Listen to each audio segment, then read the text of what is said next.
Hey, what is up everybody? This is Team Unboxing here. Thanks for joining us. Today we're here to help you new Motorola Moto X, Droid Mini, Droid Ultra, Droid Max owners get the most out of your new phones.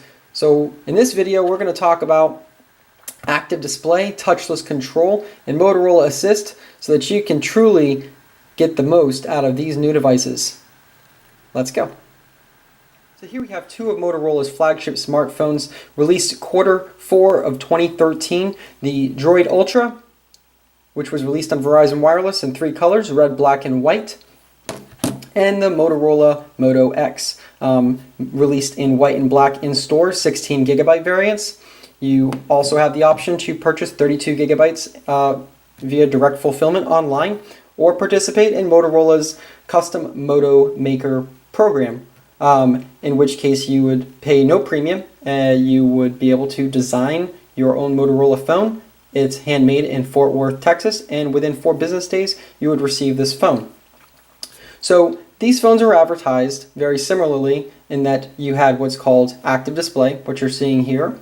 What active display is it remains dormant if the phone's in an idle state. Once you move the phone, for example, take it out of your phone, take it out of your pocket, move the phone on your desk, it will show you notifications that you have or haven't seen, and these can be anything from Twitter, Facebook, Instagram, email, text messages, missed call, voicemail, you name it. Any notification on an Android phone that could and would appear in your status bar will appear here. So as you can see, when I move the phones, the touchless display does come up on both of these models. And to activate it, you could just simply select to unlock. If I did have a text message there, I would be able to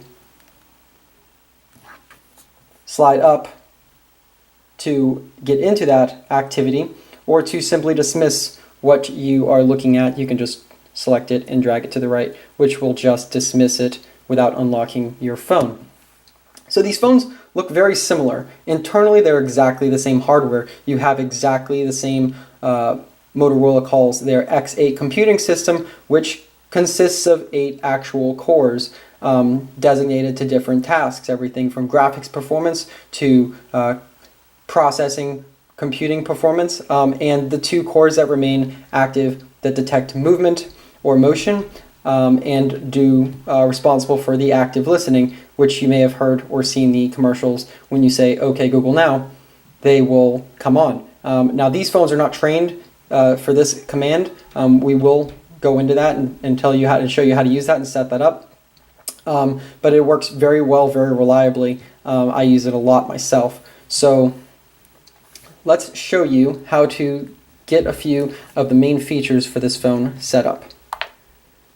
So let's start with the active display. You have to make sure it's enabled. So from your Motorola phone, slide the notification bar down.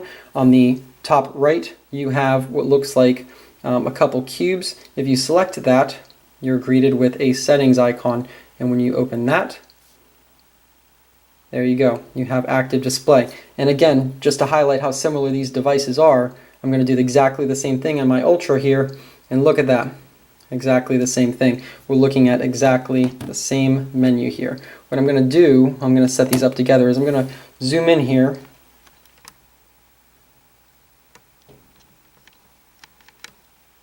Okay, so we can set it up together. So we're going to start with active display. I want to make sure it's turned on, and you can also set a kind of like a do not disturb, do not alert you, so you can set that time there. But as you can see, it is checked, and you did notice it was moving. It was working a minute ago. So let's go to touchless control.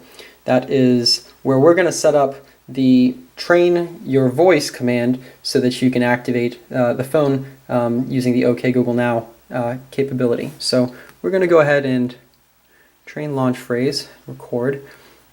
Okay, so criteria for this to happen is you need to have a very quiet environment. You can't be in a loud environment.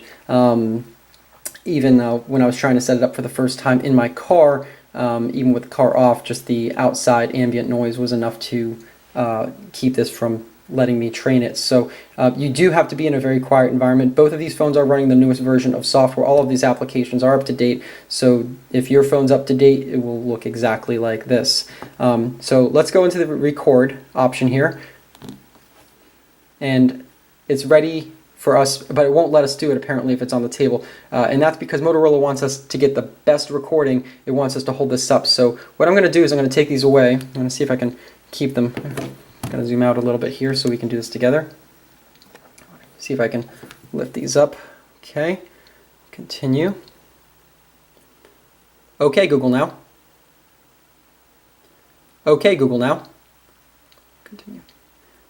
Okay, Google now. Okay, Google now. All right. Done, done. And it's that simple. So again, the one-off hardware that Motorola put into this part of their X8 architecture was to, even when the phone was not unlocked,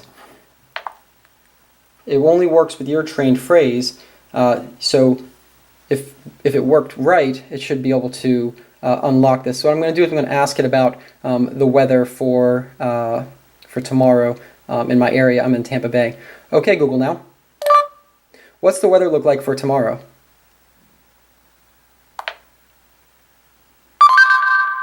Tomorrow's forecast for Tampa is 68 degrees and partly cloudy. Okay, so it worked well.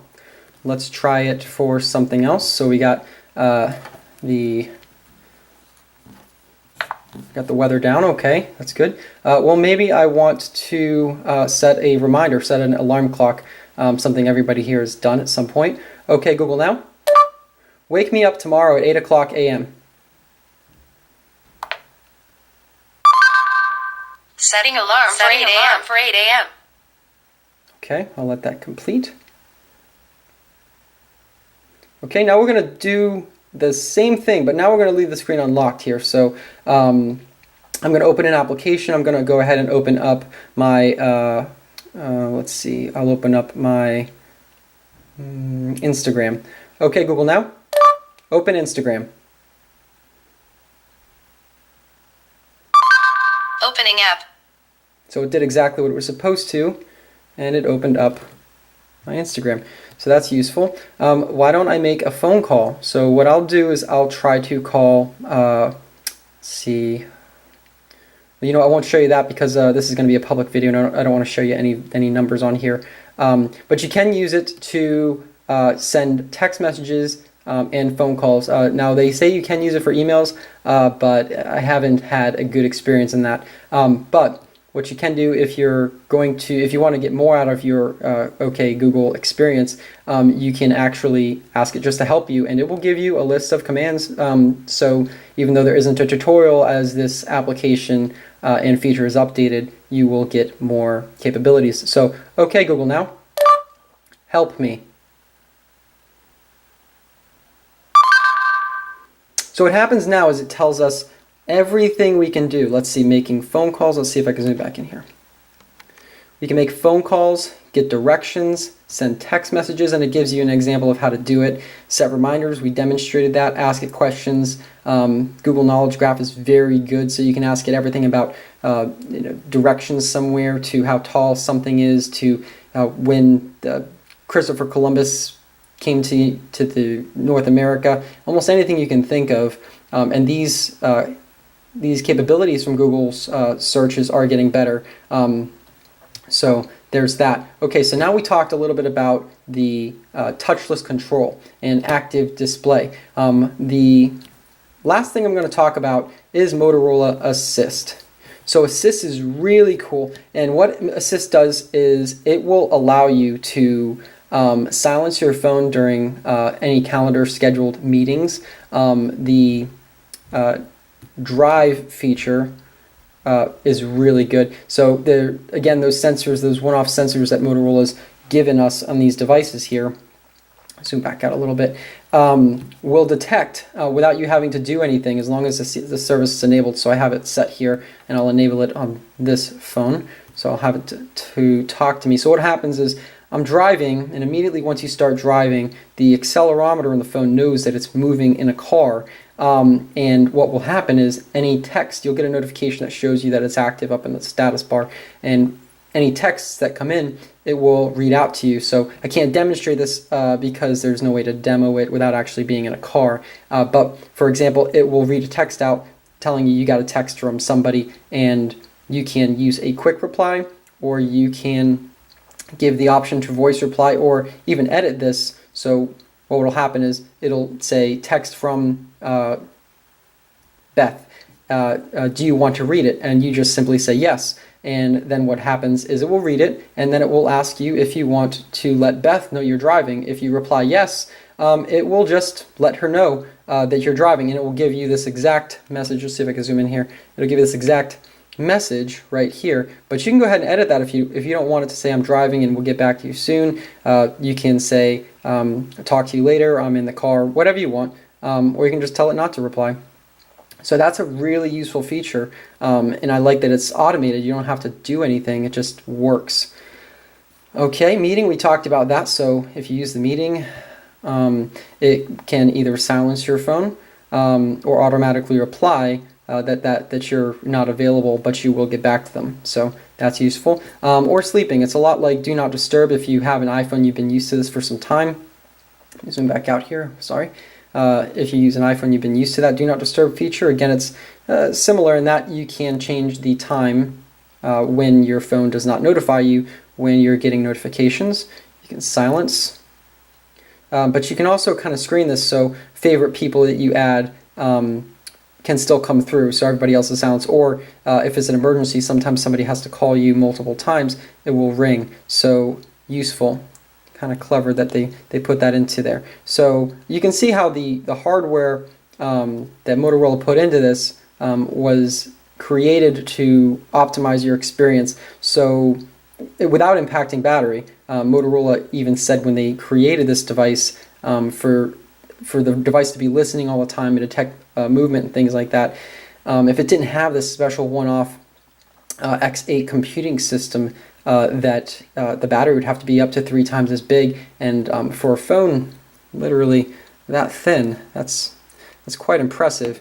So the Moto X and the Droid Ultra. Again, these same features are available on the Droid Mini and the Droid Max. So if you need a phone with better battery, you need a phone with more internal storage, you need a phone with a smaller, more pocketable experience, then it doesn't matter. You can still do all of the same things we discussed today. So I'm glad you joined us today, and we hope you come back to view future videos, as we will continue to bring how-to or know your phone experiences when new devices come to us. So thanks so much, and I hope to see you next time.